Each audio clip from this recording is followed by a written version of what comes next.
When the member says, Amen. What the member says? Amen. Ngayon ulit, kaya masaya ang Father's Day. Silang Father's Day, panahon pa ng Mother's Day.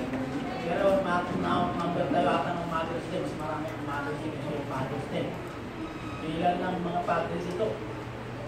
Yan, di ba eh? Okay? Salamat po, Kway, at ang special number. Dito po sa ating po mga bisita, alam mo, ibang katuruan. Kway at Bagkay. Mga po sa inyo mga friends. Amen? So, dito po tayo sa libro ni Exodus. Exodus chapter 15.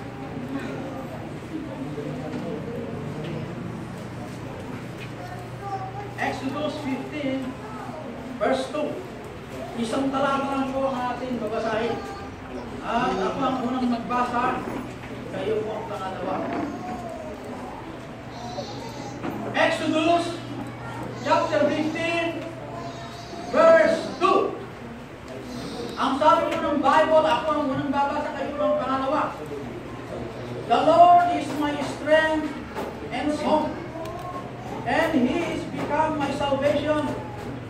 He is my God, and I will prepare Him an habitation.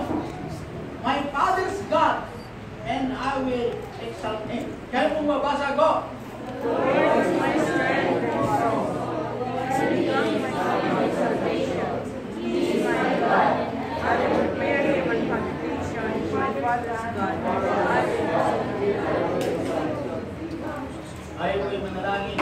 Dakilang Diyos sa mga kapangyarihan sa lahat. Salamat Panginoon sa iyong mga salita na aming nabasa. Salamat po Diyos sa choir, sa special number, sa mga bisitas na dumalo, Ama, na itong mensahe ito sa Exodus ay maging hamon sa bawat isa. Dalayan ko po ang iyong presensya, O Diyos. Nabigyan mo kami, Ama, ng matatag na pananampalataya. At laging mainit sa larangan ng paglilingkod, ikaw laging makita sa panahon sa buhay na aming hinirap po sa inyo. Dalayan ko po, Diyos, na patawarin mo kami, Ama, sa aming mga nagawang kasalanan. Naturuan mo po ang bawat sa aming pagkababa at ganun din po maging maunawain at masunurin po sa iyong mga salita. Dalayan po ang iyong presensya at kasangkapan ng iyong dito. Thank you, Father. In Jesus Christ, I pray. Amen. Mga Padre di Pamilya, happy Father's Day.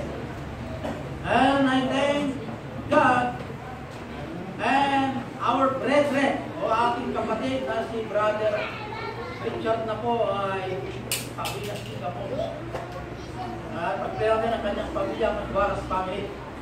Kaya po nagtrabaho sa Singapore bilang engineer, mechanical engineering. Pagpera din sila.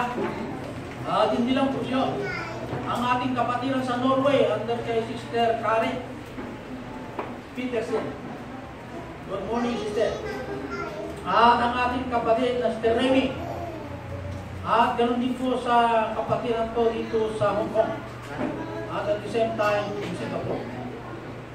At mga padre di pamilya, happy Father's Day. Hindi lang po sa inyo. Sa lahat ng nandito po ngayon, happy Father's Day. Ang mahalaga sa ating pong pagtitipon ay pakinggan po ang mensahe ng salita ng Diyos. Sa ating mga bisita, ay hindi lang po bisita, ay dapat tayo po ay talaga sa ating kaisipan, sa ating puso, tamang doktrina. At pag nalaman ko ang doktrina na ito po ay dito po sa Gethsemane Christian Baptist Church, why not involve yourself to be baptized? At upang sa ganon, makasama ka po dito sa ating panambahan. Paano pastor, hindi ako ng bautismo, you're always welcome. Sa Exodus 15, verse 2. Binanggit ng Biblia po sa Exodus 15, dito po, and I will prepare him an habitation, my father's God, and I will exalt him. Mahalaga ang papel ng padre di pamilya o tatay ng tahanan. Mula po noong Genesis at hanggang ngayon na sa ating kapanahunan ngayon, pamilya ang sinabi ng Biblia na hindi nagbabago. Sila po ang mga head of the family. Head, hindi po Andres.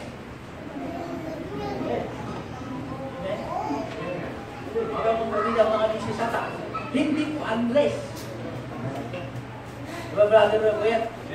Kailangan head of the family. Sila po ang namumuno sa pamilya, sa pagbuo ng family. And I will exalt him. Paano magkakaroon ng isang pamilya kung ang pamilya po ito hindi inililid ang pamilya papuntang purihin ng Diyos? Ang gusto ng banal na kasulatan po sa verse 2, the Lord is my strength. Ang Diyos ang ating lakas. And so, pag umawit ka, ang Panginoon ang iyong lakas, ay kailangan magtugma. Anak ka ng Diyos, ang Panginoon ang iyong lakas. Pag umawit ka ay labsam. Pwede ba yan? Hindi mo pwede. Ha? Yung inaawit ng Brother John. Mahal. Galing na pala ng Brother John. Dapat ang awit din ay, Major, I will pray every day. Hapa. Pray every day. Hapa. Ganyan. Ha? Itong kabataan, iba naman inaawit. Ano inaawit mo kapag hindi nagsabay ka? Ha? Wala. Kailangan umawit kasi incoming na tatay ka. Hindi ka naniligaw. Yung mga binata, mag-practice na umawit, yung heavenly song o dalaga. Kasi darating yung araw na ikaw po ay magiging nanay o magiging tatay.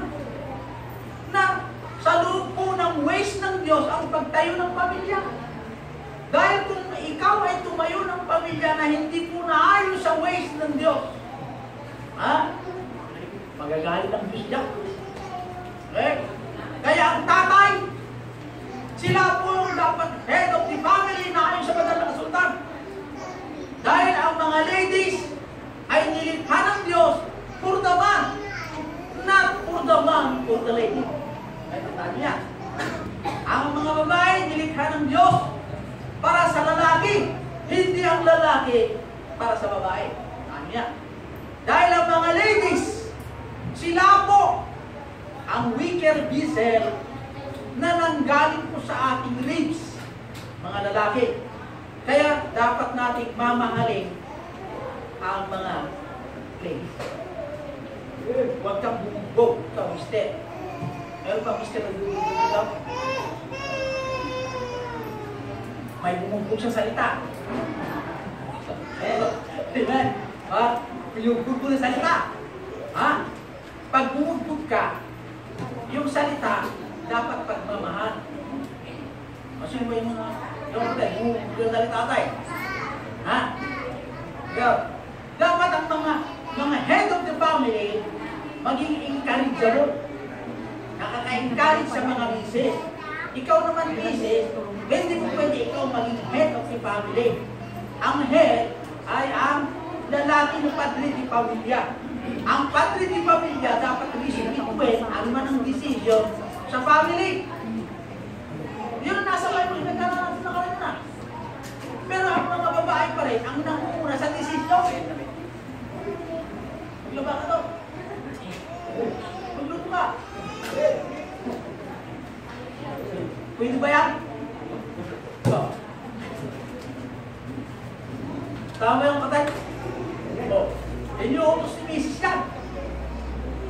Magkalsa ka. Ako ba?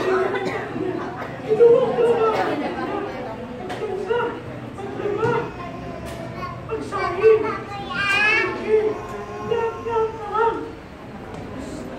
Ano mo sinabi ng Bible?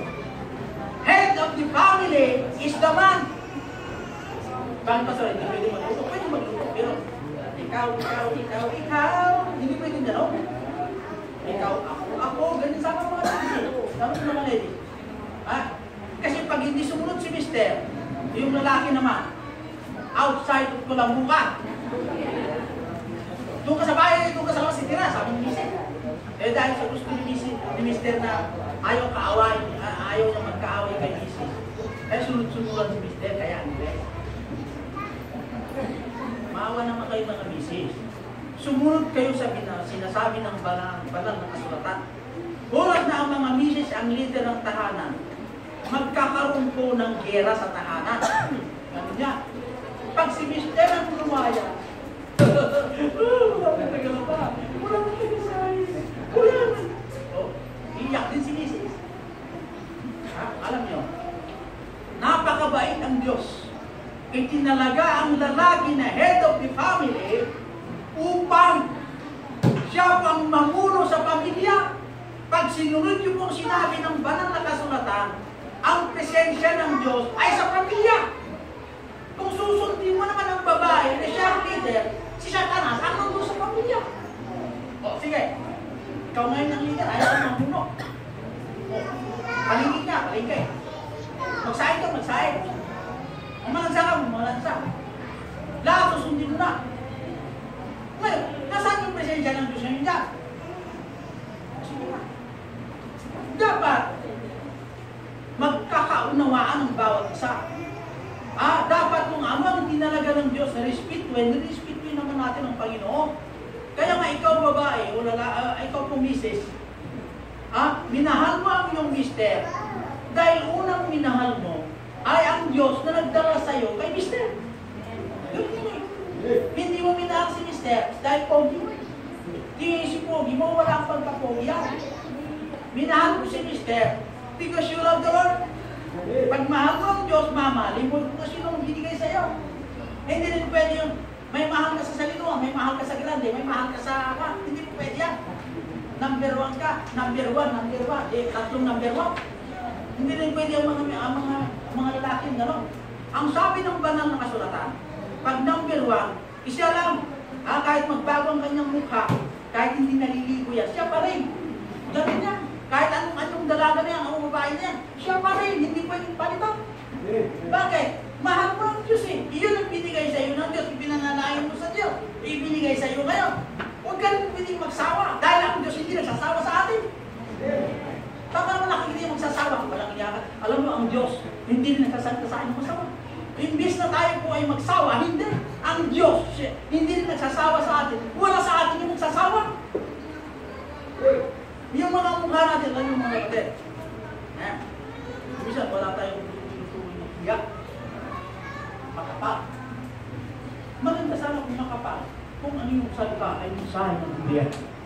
Kung mensahe na kay Biblia, may yung mensahe ng kapatid. Ang patitle ng mensahe na yung Seek ye first the Lord. Sa Marcos 12:30. Sa Marcos, yung basahin natin sa Mark. Ano ba nakalagay sa Mark? Unang puntos. Ang title ng mensahe, Seek ye first the Lord. Sa Mark chapter 12, verse 30. 12:30. And thou shalt love the Lord, and thou shalt love the Lord thy God with all thine heart, and with all thy soul, and with all thy mind, and with all thy strength. This is the first commandment. Ang binanggit po dito, yung pagmamahal sa Diyos. With all, lahat. Walang natira, hindi pwedeng kalahati. Na ginagawa natin sa physical. Sa physical, pwede kalahati. Ang sabi po ng Biblia, with all, sa lahat ng buhay ng puso mo, and with all thy soul, including po yung nakatira rito, at lahat ng iyong kaisipan, at ang iyong lakas. Ganun po ang pagmamahal sa Diyos. Pero pagdating po sa asawa o pamilya, walang sinabi ng Bible na, mahalin mo ang iyong pamilya buong kaluluwa. Ang Diyos lamang mo may address, buong kaluluwa. Yung pong ating mind at ang ating lakas. Sa Diyos lamang ialay na pagmamahal yan. Mahalin natin po yung ibinigay ng Diyos para sa atin. Pero mas higit ang Diyos. Pag itumbas mo ang family at sa iyong lumikha sa atin, hindi natin kayang tumbasan ang pagmamahal mo sa anak mo, pagmamahal mo sa asawa, sa mga anak. Hindi na kayang tumbasan yung pagmahal dapat sa Diyos. Bakit? Unang utos ng Diyos sa bawat pamilya o sa tahanan, yung padre di pamilya, dapat unahin ng Diyos, mahalin sa lahat ng ating kaluluwa. Kaya above all, love the Lord thy God. Love the Lord thy God. Mahalin natin ang Diyos sa lahat. Iti Matthew 10:37. Binanggit ng Matthew. Balikan natin. Matthew 10:37. Ano ba ang nakalagay sa Matthew 10:37, mga padre de pamilya? Ito po ay Matthew 10:37.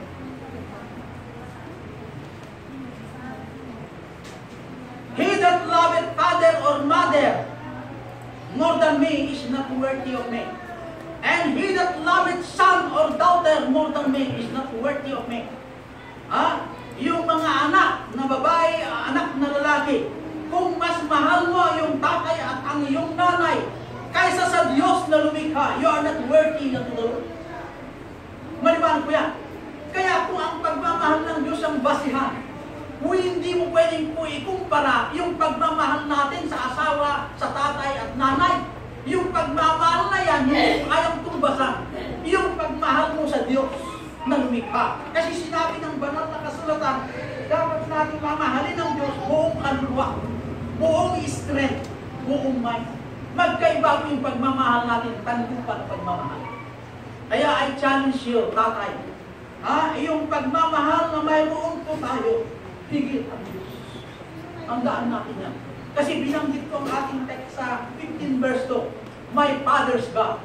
Yung pong Diyos ng mga anak o our forefathers noong unang bagong tipan o sa lumang tipan, ang Diyos nila at ang Diyos ng mga henerasyon na susunod na itinanim po ng ating mga forefathers na maglingkod sa Diyos ng Biblia na ayon sa Biblia, ay dapat natin pong galangin yun. Dahil yung Diyos na yun pinaglingkuran din yung Old Testament, isya rin po na Diyos sa New Testament. Kaya yung pong ibinibilin ng Diyos na huwag natin kalimutan na sundin yung pinag-uutos na ang padre de pamilya, ang head of the family, yung pag-head ng bawat mga men sa tahanan. Ang Diyos po ang nagbibigay ng safety, ang nagbibigay ng peace. Siya rin po ang nagbibigay ng wisdom sa men. Siya rin po ang nagbibigay kung ano man ang kailangan ng tao. Kasi ang Diyos ang nagtalaga, dapat sundin ang mga kababayan. Kung gamitin na paano, pastor, kung ang aking asawa ay farmer, ako ay judge.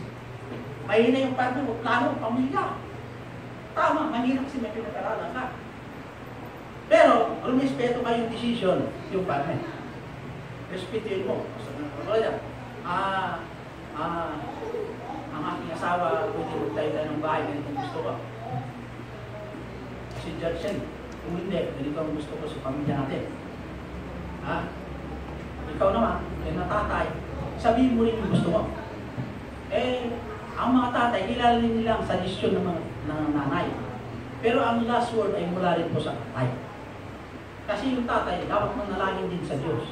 Kung ang tatay hindi po mananampalataya, kahit ikaw ay mananampalataya, pag-pray mo po yung asawa mo na maligtas. Gano'n yun. Ikaw po ang tinitingnan ni Mister. Ang iyong ugali mo, lahat ng attitude mo na nagbabasa ng Bible, kung hindi naman tugma, paano susunod sa iyo yung Mister? Ay dapat tugma sa Bible, itinuturo ng Diyos na ikaw po ay isang babae na mananampalataya, maging hamon sa ansay. Kung ikaw pasimuno, paano maging maniniwala ito? Mister, na-ansay. Paano sasabihin niya? Ikaw nga bumanghira. Hindi ba sabi ng Bible hindi dapat bumanghira ang mga misis? Ikaw bumanghira na. Paano mo sasabihin sa akin yung tinatinan mong church ay tama? Ikaw mismo nga nung atin na 12 years, 10 years ka sa church nyo. Hindi ka masunurin sinuturo ng banal na kasulatan. Hindi, huwag na lang ako pupunta dyan. Pali mas maganda dito na lang ako sa bilhin na ng ganyan. Tuturo na nila. Doon na lang ako. Kasi pag nakainin ako, tutulog na ako. Wala.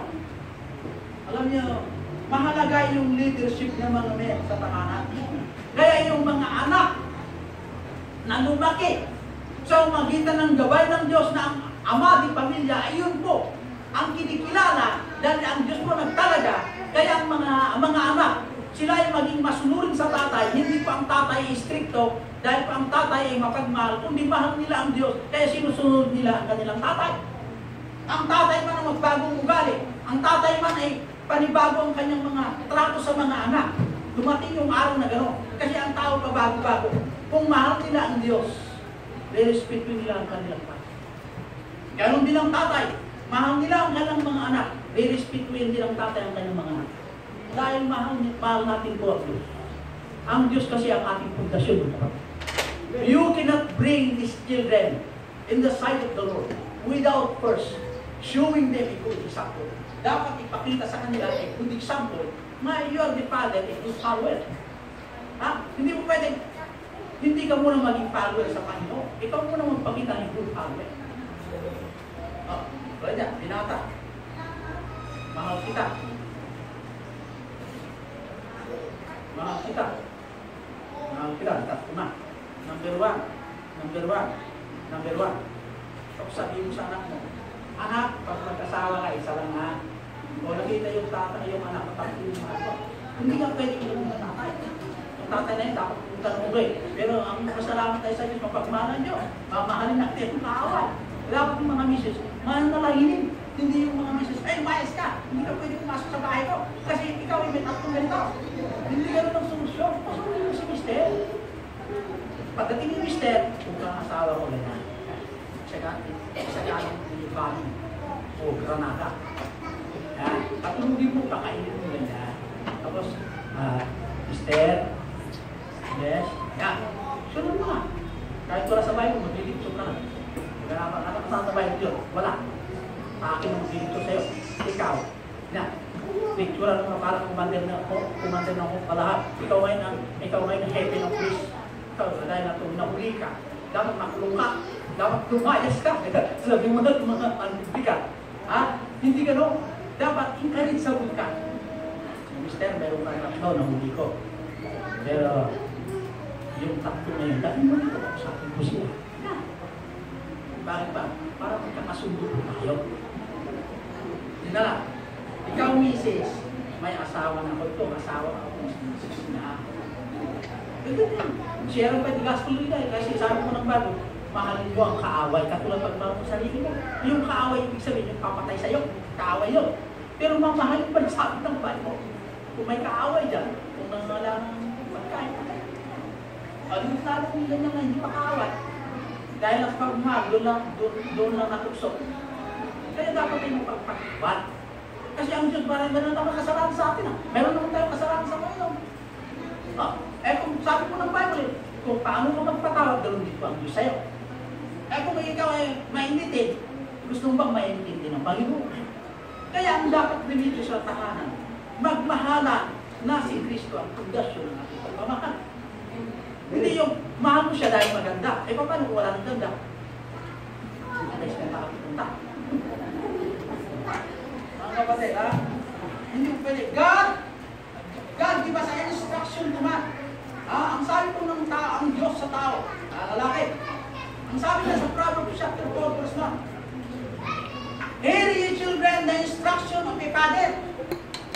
Sinasabi ng Diyos sa mga bata o sa mga anak, pakinggan nyo mga anak ang instruction ng mga tatay. At ang sabi na, yung pagkaunawa, dapat mayroon kayong mga anak. Kung ang tatay mo ay lasinggiro, kung mag-advise naman yan, pakinggan mo naman. Hindi ko lasinggiro yan. Hindi pag mag-advise na nakainom, hindi patulogin mo muna. Pag hindi na nakainom, pakinggan mo na. Tatay, may sinasabi ka kagabi, ano ba yung advice mo sa akin? Kami inom. Sundin mo. Huwag mo sabihin na, bakit ikaw? Susundin mo yung huwag ka mo yun. Para makita sa iyo ang encouragement sa tatay. Ganyan. Huwag mong sawayin agad, huwag kami ng tatay, bisyo na yun eh. Pakita mo muna na ikaw ay right na lumakad sa Panginoon. Pakita mo sa kanya. Being a good example. Hindi yung, sige mo, lasing biro eh. Hindi na pwede. Ang typical way, how to encourage yung tatay na gano'n, ay ipakita mo yung right way. How to serve the Lord. Pag nakita sa iyo yan, kung saan siya mag-aanis ka. Kaya I challenge you kayo kung mga anak, pakinggan niyo po ang advice ng tatay. Pag ina-advise ka ng tatay na, wala mo sa tatay yung sabi yan, anak, mag-asawa ng tatlo. Meron ba na ng tatay, wala ko narinig kayo din. Ang narinig mo sa tatay, magpakabayin ka, anak. Yan. Yan kong sundin. Ha? Kasi kung minsan mga anak, swell sila eh. Nag-usap-usap na, tatanan na. Ha? Pagkitaan, bumalik na. Pumasok na, tatay. O di kasal ka agad. Hindi ba ganun yun? Disobedient ka sa magulang. Ha? Meron ganyan eh. Ha? Usap-usap, dalawa silang usap-usap. Alam mo lang, pangako. Ang mahirap yan, may mga mananampalataya, maraming pangako. Eh, ginagaya ko mga ansay. Hindi rin pwede yun. Kaya, hear you children the instruction of the Father. Sa Proverbs 20 verse 22. Hearken unto thy father that begat thee, and despise not thy mother when she is old. Ha? Amo nga, despite uyaw na tinang mo ito, lutrigyal daw, magmakita. Iso nga, mahalaga na ang tatay, siya po ang sinasabi ng Bible na haligi ng tahanan. Pag nawala ang haligi ng tahanan, may ano ngayon mangyayari? Ang leader ay ang babae ngayon. Ha? Kaya nga, itong mga men, ang mga men na leader ng tahanan, pag tayo po ay makikomprehend kung paano ang Diyos ng ways, paano yung Diyos maglingkod sa Kanya, sa magitan ng leadership ng mga men, ay ang problema na nahaharap natin, ang Diyos din ang magbibigay ng kalungan sa lalaki. Hindi ako naniwala na ang lalaki pababayaan ng Diyos. May pinag-aralan na kung wala, dapat respetuin po ang tatay. Kasi maraming mga anak ngayon na may pinag-aralan, wala nang respeto sa tatay. Bakit? Ang sabi po ng banal na kasulat ng Diyos, sa 1 Timothy 5:1, rebuke not an elder, but entreat him as a father. Kung nagkamali si tatay, huwag mo siyang i-correct na mas mataas ka kaysa tatapang. Meron ganyan na anak. Nagkamali si tatay. Anong ginawa? Pinagsasabihan ng hindi magandang sabi. Eh dapat, kung ikaw ay anak, magsalita ka bilang as a son o as a daughter. Na sabihin mo yung gusto mo sa tatay, with respect. Magpasabi. Ang tatay, yan na, tatay, inom ka lang ay inom. Hindi gano'n. Tatay, nakalimot ka na ata. Bakit anak? Kasi pag inom mo kagabi, sabihin mo yung nangyari. Hindi ka naman marunong mag-English. Inom mo makain mo na, nag-English ka. May makalimot sa'yo tatay. Yung mga English mo naman, kung mo sabihin wrong grammar, kundi yung patira mo, yung mga kapitbahay na English mo. Sabihin mo yung totoo. Ganyan. Hindi yung tatay, wala kang ganyan. Ikaw ganito ka. Wala kang pinag-aralan. Ganito pa ang ugali mo. Makakaya ka sa pamilya natin. Hindi ganun po. Magsalita ka as a son. Magsalita ka as a daughter. Siya pa rin ang kinikilala ang tayo. Ang nagbigay ng rangko na siya ang tahanan din ng loob. Mas marunong ang loob na siya ang talagang leader of the family. Amen? Kung may koleksyon, ay mag-advise ka, mag-suggest ka. Ano kaya kung ganito, Papa, ganitong gawin natin, asawa ko na lalaki. Huwag mong pangunahan. Kasi pang pinangunahan mo, siya ang talaga, hindi mo pwede i-address mo yan. Kasi pag naging address yan, magagalit mo ng loob. Kasi ang Diyos ang talaga eh. Mas marunong mo ba yung talaga? Eh ako, kung ako lang masunod, ayaw ko mag-leader ng tahanan para walang problema. Kasi ikaw lang leader. Pag ako kasi pag ikaw leader, maraming problema eh. Problema mo lang kung paano mo gawin, paano i-asip ko, paano masumupri. Ano ba? Asawang suwel, masyadong matanda. Pag hindi problema, matanda na, baril ka na, tumba na ka, kano. Ganyan, masakit pa ang ulo, sumabog pa ang lala. Di ba gano'n? Kaya mo maging leader. Kung ako lang masusunod, sila mga leader sa mga leader. Pero ayaw ng Diyos ng ganyan. Kung ano ang tinalaga ng Diyos na leader, siya pa rin ang leader. Hanggang ngayon, hindi pwedeng bagoy ng salita ng Bible. Pero mga ganyan, binabago nila ang Bible eh. Kapag nakuha sa Bible yan, wala. Ako ang Bible. Ganyan. Kaya sasabihin ko ganyan. Ito mahinig ka na lang kasi mahinig na ang tayo. Mamaya, yung mata mo, nasa awas na. Ay, lumayas ka! Hindi kita kailangan. Ngayon ang ganyan ng misis eh. Ang pinagawa rin lang, tilapia. Tilapia lang eh. Arik lang mga tapos. Ang sabi ng Bible, marunong spiritual man sa mga mister. Kawawa yung mga mister. Mister tulungan, iingkaris, hindi na. lumayas ka, ganyan ang ka. Pakikaldiro na yan, yung dili mo kaldiro mo isang araw, ito na, pagkano mo yung kaldiro mo niya, ibaya mo na yan, kahit ano lang, ito na, doon ka sa kalagulyo mo, doon ka.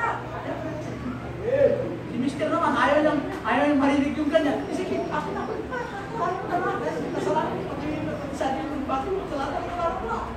Sa gusto nila lang ay, hindi po umiira si Mrs. Oy, mga Mrs., makinig kayo. Kaya nga ang lalaki nung nagiging malungkot, kaya lumikha ang Diyos sa babae, dinala siyang Panginoon yung babae sa harap po niya. Hindi yung lalaki ang dinala sa babae, ang babae ang dinala sa harap po ng lalaki. Sasabihin, buhiin mo tingnan. Ganun ang kasi yung creation naman. Ano ba ang problema doon? At inalaw ng Diyos ng lalaki ang leader. Oh, ba't may mga ladies na ganyan? Ayaw ka. Ha? Sa Ephesians 2:6, ay Ephesians 6:2. Honor thy father and thy mother, which is the first commandment with promise. Sa mga bata, sa mga anak, pinag-uutos na rumispeto kayo sa magulang. Ha? Yung tatay at nanay, rumispeto kayo. Tamang pag-respeto. Pag inuutos ko sabi, mag-aral ka, o respeto naman yun. Pag sinabi ni tatay, magsimba ka, di magsimba ka, respeto naman yun. Kung hindi mo susundin ang tatay mo, hindi ka rumirespeto, kundi magiging rebelde ka. Alam mo, pag magiging rebelde ka, araw-araw, taong-taong may training ng Philippine Army. Pero paano maubos ang mga army, taong-taong may training? Yung mga balaha, kailangan ko sila, wala pang pagkain, tumatakbo. Kaya, ang pinaglaban, may sistesyon nasa ibang bansa. Ang isa, spiritual rebelde ka, ang kakampi yung tao, ang tatay at nanay, ang Diyos, ikaw kakampi mo si Lucifer. Si Lucifer nga talo na. Hindi pwedeng matalo ang Diyos. Kung susundin mo maging disobedient anak ka, hindi ka mananalo. Laging talo lang yan. Pero pag mas lumig ka, may pag-asa. Kaya kayong mga anak, sabi mo doon, respetuhin nyo si tatay at saka si nanay. Na ito po yung utos ng Diyos na pangako. Sa tatay naman, Ephesians 6 po, kayong mga tatay, huwag niyong sasaktan ang iyong mga anak, nanatili ang iyong galit sa kanila, at turuan niyo sila na ayon po sa turo ng Diyos na sinasabi sa atin. Ano sinasabi sa atin? Mahalin natin ang ating mga anak at turuan natin na lumakad na ayon sa kalooban ng Diyos. Yan ang tatay. Hindi mo turuan ng tatay, yung mga anak, kung paano man lasing, tapos mo aawit ng love song. Kung hindi, disobedient lagi ang tinuturo. Dapat ang ituturo sa kanila. Ikaw anak, pag mawala ko, marunong ka lagi magbasa ng Bible, ganyan. Dala-dala pang hindi na ayos. Pastoral ako na hindi. Yung Biblia na yan, yun ang tagatulong dapat natin. Pag nawala tayo, yung anak na yun na naiwanan, ito naman ang binabasa. Ito ang puro ng alpitahan. Huwag ko kakalimutan magbasa ng Bible. Huwag ko kakalimutan manalangin sa Diyos. Di magandang mana yung gano'n. Kaysa yung, ang mana niya, sabi ni tatay, mag-ipon ako ng pera. Sabi ni tatay, dapat magtayo ako ng malaking bahay. Sabi ni tatay, magkaroon ako ng misyon. Sabi ni tatay, magkaroon ng misyon. Hindi tinuro ang Diyos. Ang tatay dapat ituro na kumapit sa Diyos una sa lahat. Bakit? Walang kwenta ang pagmamahal ng tao sa lupa. Ano man nung mayroon tayong pagmamahal na mahal sa atin. Ang pinakamahigit na dapat nating mahalin na iyon kung nandoon. Na iyon pang tinuturo ng banal na kasulatan. Ay ano ba tinuturo ng banal na kasulatan? Unahin ang Diyos. Pangalawa lang yung mahal natin sa buhay sa lupa. Pero nag-utos ng Diyos, mahalin natin ang asawa, mahalin natin ang ating mga anak. Turuan natin na ayon po sa turo ng Diyos sa atin. Ano ba tinuturo ng Diyos? Huwag kalimutan manalangin. Huwag kalimutan magpasalamat. Huwag kalimutan na lagi dalhin ang mga anak sa Diyos para maturuan ang salita ng Diyos. Tinuturo ng banal na kasulatan niya. Ano ba yung gusto natin mga tatay? Tatay, dalhin natin ang ating mga anak doon. Kaya, huwag yung mong panggagalitan ang mga anak kung hindi mo naiintindihan ang pinagagalit ng tatay. Ephesians 4:24. Baby, ang grave sin na magalit ka na hindi magkasama. Huwag mo paintrutan, mabababa yung araw sa west, sa kanluran, na meron ka pa rin galit. Dapat bago bumaba ang araw doon, ay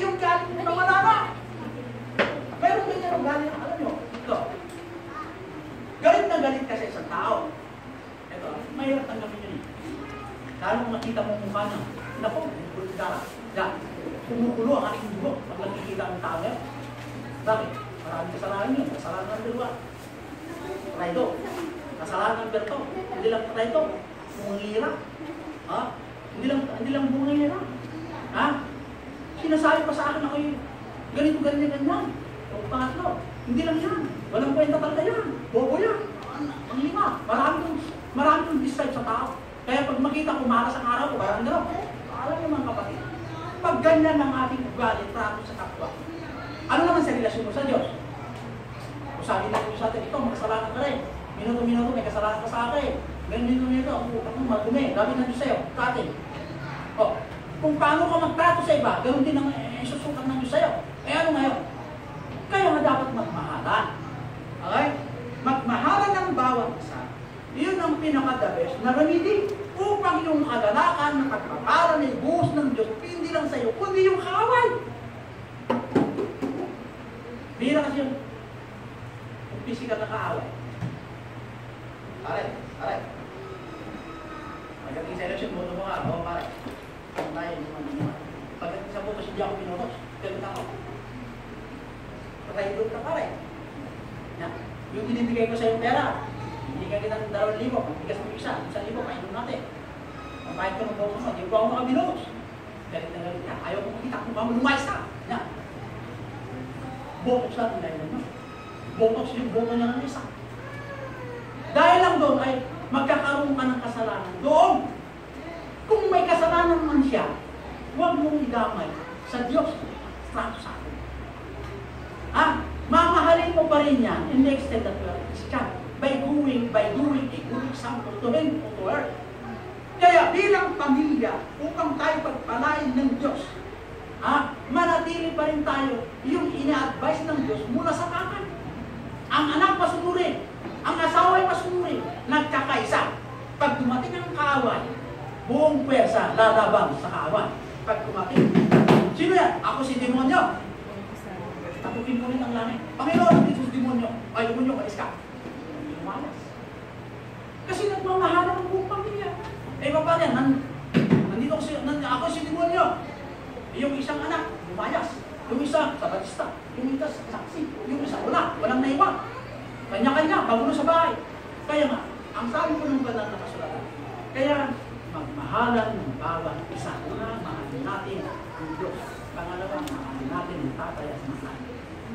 Doon na tayo mag-experience. Jeremiah 7:23, obey my voice. Jeremiah 7:23, obey my voice. Walk with God, and it may be well pleased unto thee.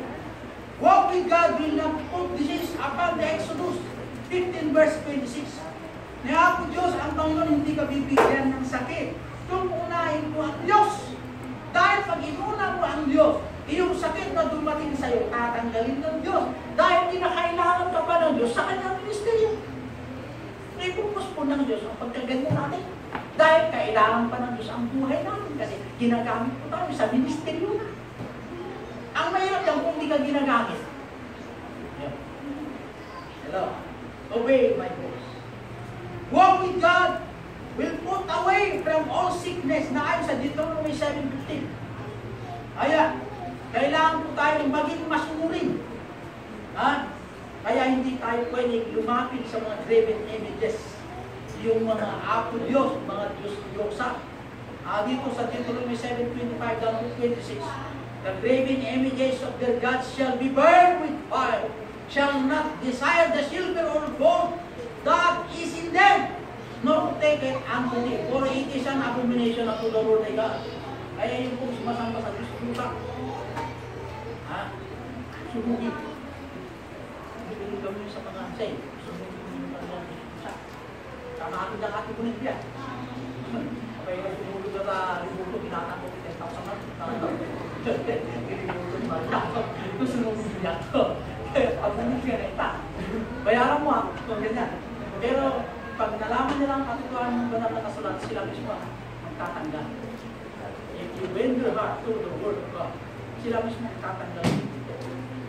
Yan, ganyan ang process. God's process. For the last point. James chapter 1, 22 down to 23. Be you doers of the word, not hearers only.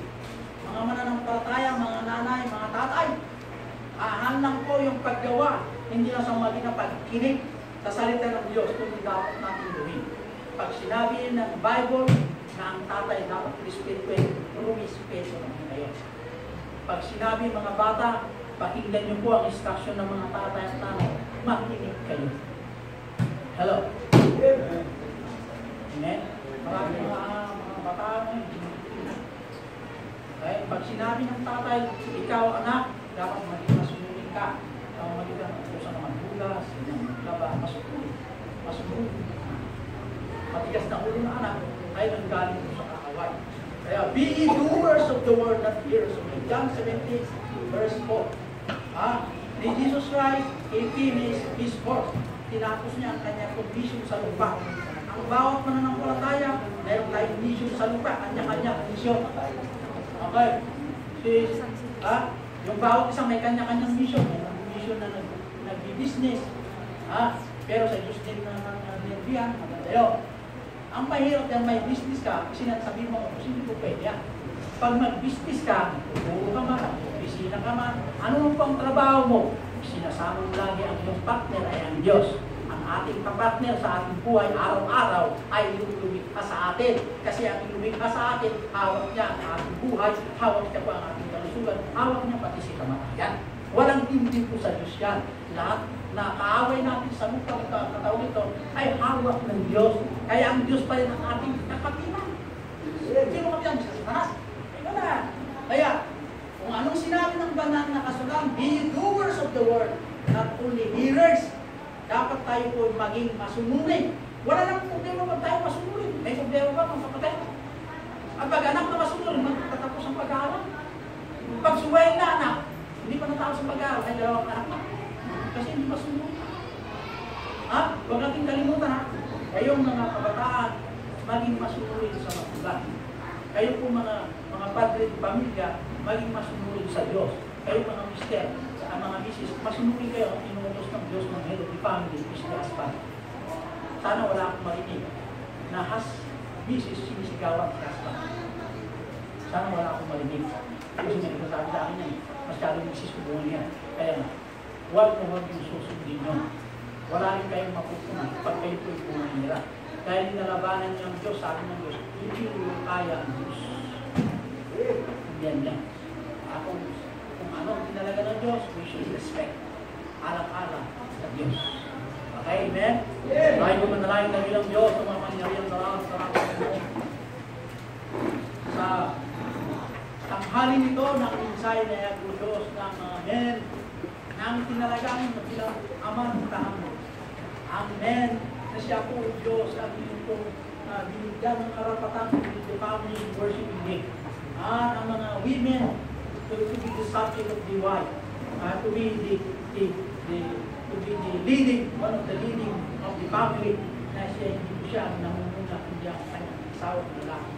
Dalahin po Diyos na naunawaan po ang lahat ng mga hearers po Diyos. Nahigit sa lahat na ikaw po ang namumuna sa aming pagsamba na dapat namin mamahalin sa lahat ng aming pamuhay. To stay in the landmark, ano man po instruction mo sa amin, turuan mo kami laging maging abay, hindi pa ako. Dahil sa makita ko Panginoon, kami po laging nagbawali na ang iyong pangako na pagpapala ay ibigay mo sa bawat mga anak. Dahil ang bawat isa ay magpasunurin po sa inyo according to thy grace. Dalahin ko rin o Diyos na ang bawat mananampalataya na dito ngayon, bigyan mo sila ng blessing. Challenge them to come to the altar. And we pray, oh great God, na hindi ko alam ang kanilang dalangin.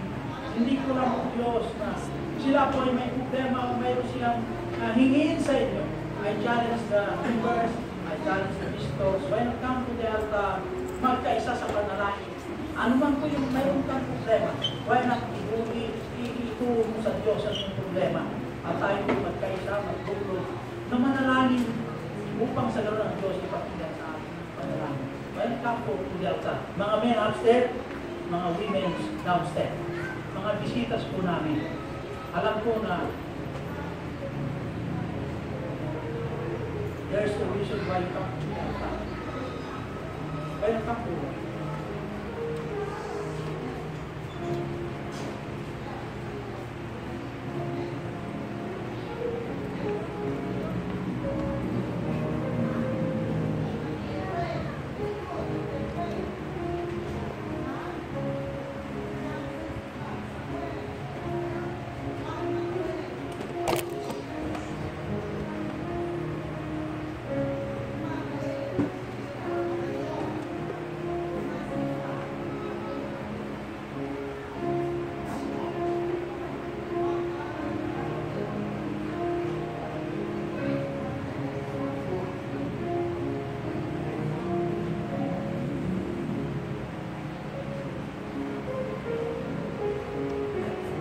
O Diyos ko, na makapangalingan sa lahat. Salamat po sa buhay na pinagkaloob mo ang bawat isa. Pinagkaloob mo sa amin na magamit ang pardon sa tigang and pardon to stay faithful to serve you, O God. Salamat sa pagkakataon na dinagdagan mo ba ang aming buhay kalusugan. Patawarin mo kami ang mga aming buhay na nagamit sa inyo. Na paglingkuran ka na ayon po sa inyong instructions na po sa patawarin mo kami. Tulungan mo po kami, God, malibay at magkaroon ng strength spiritually na isa pamuhay ang iyong katulad. Dalain po, Diyos. Bigyan mo kami pagmamahalan sa kapwa. Namahalin namin ang bawat mga congrats, mga kapares sa mga nampalataya ng knock-out spiritually. Namahalin namin sila na ipagpipray namin sila. Bigyan mo kami ang compassion. Puro yung mga mahihina ito. Dahil sa lahat ng mga wala pa kay Kristo. Dalain ko ang lahat ng mga blessed Father. Ang po ang ngayon na namin na i-pray, Father, na sagutin na ang panalay na total dedication person. Hear the petition of the servant, Father. Na ang dalangin naman nag-forward, hindi na-forward dedication. Ang mga hindi nag-forward, Father, ay pwede anong po ang kanilang hinahin at dalangin. I commit all unto their hand to answer the prayers sa Holy God. Oh, great God, ikaw lang po ang pag-asa na nagbibigay sa amin ng kagalakan. Kahit nang kami ko'y wounded, physically, sa lupa, ikaw pa rin ang aming pag-asa na i-revive ang aming spiritual sa magitan ng pagtulong mo sa aming bawat tayo. I pray, salamat sa aming side, Diyos na lalaki ang leader ng tahanan ng mga tatay. Salamat sa mga tatay na ginamit mo na sila pong mga leader sa bawat tayo. I pray, mga mothers, salamat po mga mothers. Kung walang mga mothers, hindi mo nag-increase ang tao. Pero sa magitan ng mga mothers, nagkaroon ng mga maraming mga anak. Thank God for them, Father. Thank God sa Ama o Diyos na ikaw po nagtalaga. Now, Panginoon, isa pamuhay namin ang mga katuwa upang sa bawat tahanan ay mag-input sila magkaisa na ikaw ang pinataas. Salamat sa pala. In Jesus' name, I pray. Amen.